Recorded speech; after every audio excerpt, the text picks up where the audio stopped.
Simba es un proyecto gratuito de promoción de la lectura.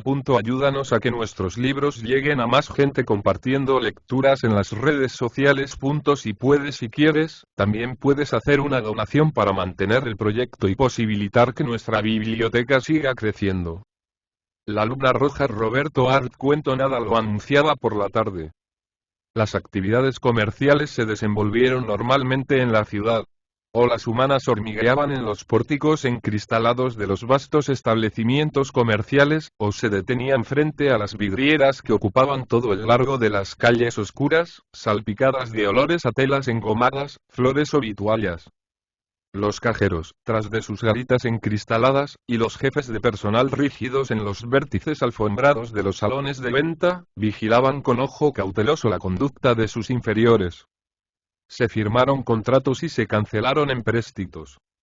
En distintos parajes de la ciudad, a horas diferentes, numerosas parejas de jóvenes y muchachas se juraron amor eterno, olvidando que sus cuerpos eran perecederos. Algunos vehículos inutilizaron a descuidados paseantes, y el cielo más allá de las altas cruces metálicas pintadas de verde, que soportaban los cables de alta tensión, se teñía de un gris ceniciento, como siempre ocurre cuando el aire está cargado de vapores acuosos.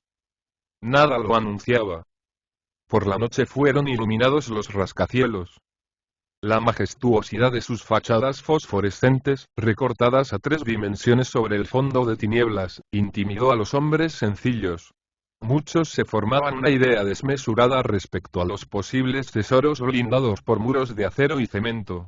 Fornidos vigilantes, de acuerdo a la consigna recibida, al pasar frente a estos edificios, observaban cuidadosamente los zócalos de puertas y ventanas, no hubiera allí abandonada una máquina infernal. En otros puntos se divisaban las siluetas sombrías de la policía montada, teniendo del cabestro a sus caballos y armados de carabinas enfundadas y pistolas para disparar gases lacrimógenos. Los hombres timoratos pensaban, «¡Qué bien estamos defendidos!» y miraban con agradecimiento las enfundadas armas mortíferas. En cambio, los turistas que paseaban hacían detener a sus choferes, y con la punta de sus bastones señalaban a sus acompañantes los luminosos nombres de remotas empresas.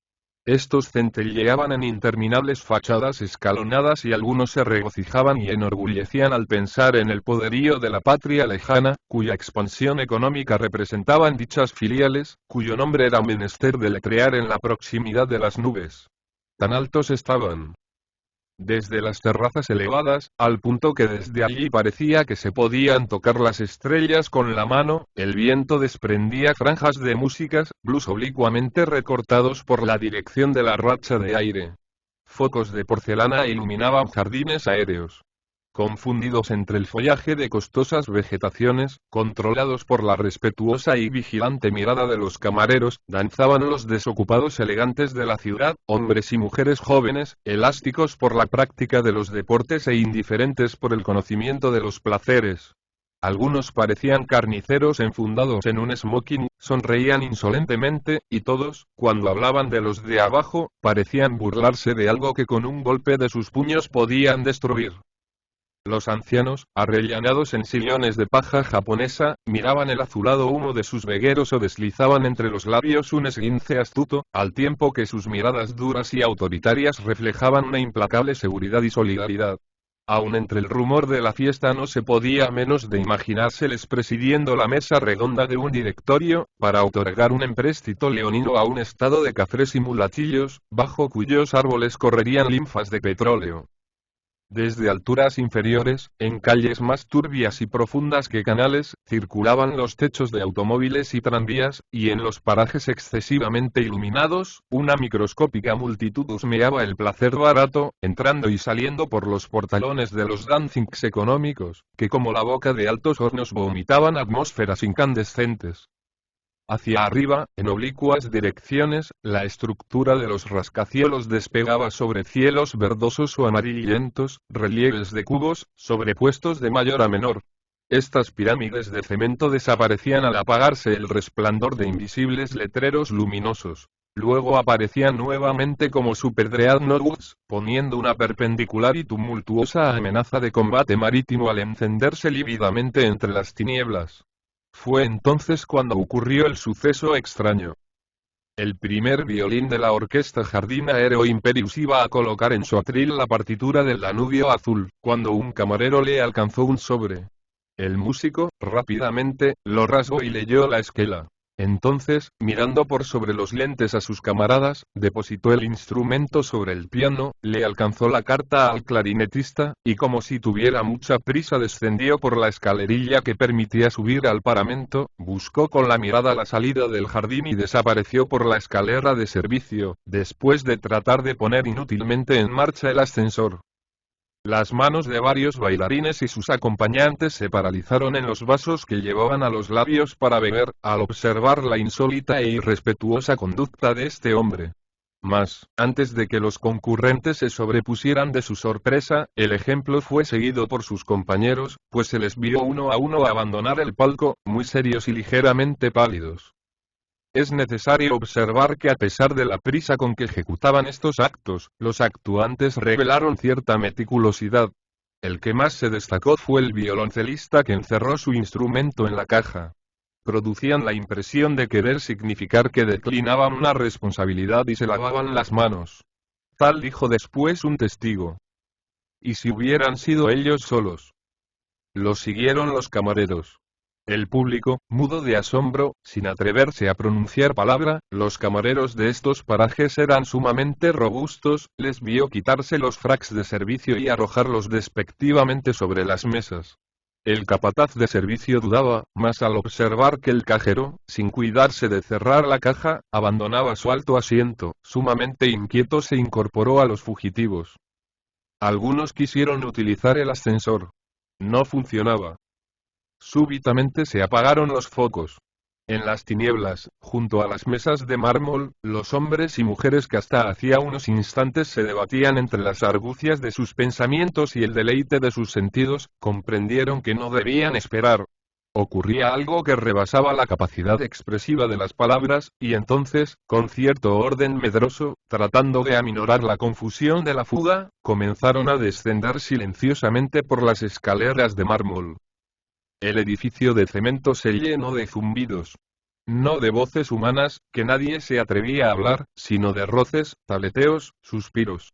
De vez en cuando, alguien encendía un fósforo, y por el caracol de las escaleras, en distintas alturas del muro, se movían las siluetas de espaldas encorvadas y enormes cabezas caídas, mientras que en los ángulos de pared las sombras se descomponían en saltantes triángulos irregulares.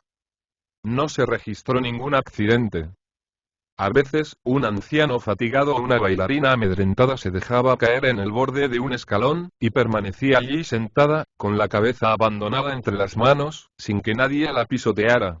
La multitud, como si adivinara su presencia encogida en la pestaña de mármol, describía una curva junto a la sombra inmóvil. El vigilante del edificio, durante 2 segundos, encendió su linterna eléctrica, y la rueda de luz blanca permitió ver que hombres y mujeres, tomados indistintamente de los brazos, descendían cuidadosamente. El que iba junto al muro llevaba la mano apoyada en el pasamanos. Al llegar a la calle, los primeros fugitivos aspiraron afanosamente largas bocanadas de aire fresco. No era visible una sola lámpara encendida en ninguna dirección. Alguien raspó una cerilla en una cortina metálica, y entonces descubrieron en los umbrales de ciertas casas antiguas, criaturas sentadas pensativamente. Estas, con una seriedad impropia de su edad, levantaban los ojos hacia los mayores que los iluminaban, pero no preguntaron nada. De las puertas de los otros rascacielos también se desprendía una multitud silenciosa. Una señora de edad quiso atravesar la calle, y tropezó con un automóvil abandonado. Más allá, algunos ebrios, aterrorizados, se refugiaron en un coche de tranvía cuyos conductores habían huido, y entonces muchos, transitoriamente desalentados, se dejaron caer en los cordones de granito que delimitaban la calzada. Las criaturas inmóviles, con los pies recogidos junto al zócalo de los umbrales, escuchaban en silencio las rápidas pisadas de las sombras que pasaban en tropel. En pocos minutos los habitantes de la ciudad estuvieron en la calle. De un punto a otro en la distancia, los focos fosforescentes de linternas eléctricas se movían con irregularidad de luciérnagas. Un curioso resuelto intentó iluminar la calle con una lámpara de petróleo, y tras de la pantalla de vidrio sonrosado se apagó 3 veces la llama. Sin zumbidos, soplaba un viento frío y cargado de tensiones voltaicas. La multitud espesaba a medida que transcurría el tiempo. Las sombras de baja estatura, numerosísimas, avanzaban en el interior de otras sombras menos densas y altísimas de la noche, con cierto automatismo que hacía comprender que muchos acababan de dejar los lechos y conservaban aún la incoherencia motora de los semidormidos. Otros, en cambio, se inquietaban por la suerte de su existencia, y calladamente marchaban al encuentro del destino, que adivinaban erguido como un terrible centinela, tras de aquella cortina de humo y de silencio. De fachada a fachada, el ancho de todas las calles trazadas de este a oeste se ocupaba de multitud. Esta, en la oscuridad, ponía una capa más densa y oscura que avanzaba lentamente, semejante a un monstruo cuyas partículas están ligadas por el jadeo de su propia respiración. De pronto un hombre sintió que le tiraban de una manga insistentemente. Balbuceó preguntas al que así le hacía, mas como no le contestaban, encendió un fósforo y descubrió el achatado y velludo rostro de un mono grande que con ojos medrosos parecía interrogarlo acerca de lo que sucedía. El desconocido, de un empellón, apartó la bestia de sí, y muchos que estaban próximos a él repararon que los animales estaban en libertad. Otro identificó varios tigres confundidos en la multitud por las rayas amarillas que a veces fosforecían entre las piernas de los fugitivos, pero las bestias estaban tan extraordinariamente inquietas que, al querer aplastar el vientre contra el suelo, para denotar su misión, obstaculizaban la marcha, y fue menester expulsarlas a puntapiés. Las fieras echaron a correr, y como si se hubieran pasado una consigna, ocuparon la vanguardia de la multitud. Adelantábanse con la cola entre las zarpas y las orejas pegadas a la piel del cráneo. En su elástico avance volvían la cabeza sobre el cuello, y se distinguían sus enormes ojos fosforescentes, como bolas de cristal amarillo. A pesar de que los tigres caminaban lentamente, los perros, para mantenerse a la par de ellos, tenían que mover apresuradamente las patas. Súbitamente, sobre el tanque de cemento de un rascacielos apareció la luna roja. Parecía un ojo de sangre despegándose de la línea recta, y su magnitud aumentaba rápidamente. La ciudad, también enrojecida, creció despacio desde el fondo de las tinieblas, hasta fijar la balaustrada de sus terrazas en la misma altura que ocupaba la comba descendente del cielo. Los planos perpendiculares de las fachadas reticulaban de callejones escarlatas el cielo de brea. En las murallas escalonadas, la atmósfera enrojecida se asentaba como una neblina de sangre. Parecía que debía verse aparecer sobre la terraza más alta un terrible dios de hierro con el vientre troquelado de llamas y las mejillas abultadas de gula carnicera. No se percibía ningún sonido, como si por efectos de la luz bermeja la gente se hubiera vuelto sorda. Las sombras caían inmensas, pesadas, cortadas tangencialmente por guillotinas monstruosas, sobre los seres humanos en marcha, tan numerosos que hombro con hombro y pecho con pecho colmaban las calles de principio a fin. Los hierros y las comisas proyectaban a distinta altura rayas negras paralelas a la profundidad de la atmósfera bermeja. Los altos vitriales refulgían como láminas de hielo tras de las que se desemparba un incendio. A la claridad terrible y silenciosa era difícil discernir los rostros femeninos de los masculinos. Todos aparecían igualados y ensombrecidos por la angustia del esfuerzo que realizaban, con los maxilares apretados y los párpados entrecerrados. Muchos se humedecían los labios con la lengua, pues los afiebraba la sed. Otros con gestos de sonámbulos pegaban la boca al frío cilindro de los buzones, o al rectangular respiradero de los transformadores de las canalizaciones eléctricas, y el sudor corría en gotas gruesas por todas las frentes. De la luna, fijada en un cielo más negro que la brea, se desprendía una sangrienta y pastosa emanación de matadero.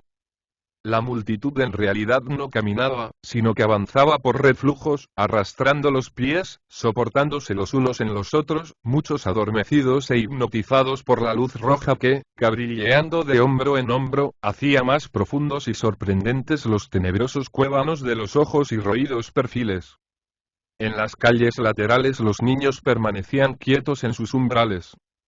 Del tumulto de las bestias, engrosado por los caballos, se había desprendido el elefante, que con trote suave corría hacia la playa, escoltado por 2 potros. Estos, con las crines al viento y los belfos vueltos hacia las apantalladas orejas del paquidermo, parecían cuchichearle un secreto. En cambio, los hipopótamos a la cabeza de la vanguardia, buceaban fatigosamente en el aire, recogiéndolo con los golpes en vacío de sus hocicos acorazados. Un tigre restregando el flanco contra los muros avanzaba de mala gana. El silencio de la multitud llegó a hacerse insoportable. Un hombre trepó a un balcón y poniéndose las manos ante la boca a modo de altoparlante, aulló congestionado. Amigos, ¿qué pasa, amigos? Yo no sé hablar, es cierto, no sé hablar, pero pongámonos de acuerdo. Desfilaban sin mirarle, y entonces el hombre, secándose el sudor de la frente con el velludo dorso del brazo, se confundió en la muchedumbre. Inconscientemente todos se llevaron un dedo a los labios, una mano a la oreja. No podían ya quedar dudas. En una distancia empalizada de friego y tinieblas, más movediza que un océano de petróleo encendido, giró lentamente sobre su eje la metálica estructura de una grúa. Oblicuamente un inmenso cañón negro colocó su cónico perfil entre cielo y tierra, escupió fuego retrocediendo sobre su cureña, y un silbido largo cruzó la atmósfera con un cilindro de acero. Bajo la luna roja, bloqueada de rascacielos bermejos, la multitud estalló en un grito de espanto. No queremos la guerra. No, no, no. Comprendían esta vez que el incendio había estallado sobre todo el planeta, y que nadie se salvaría.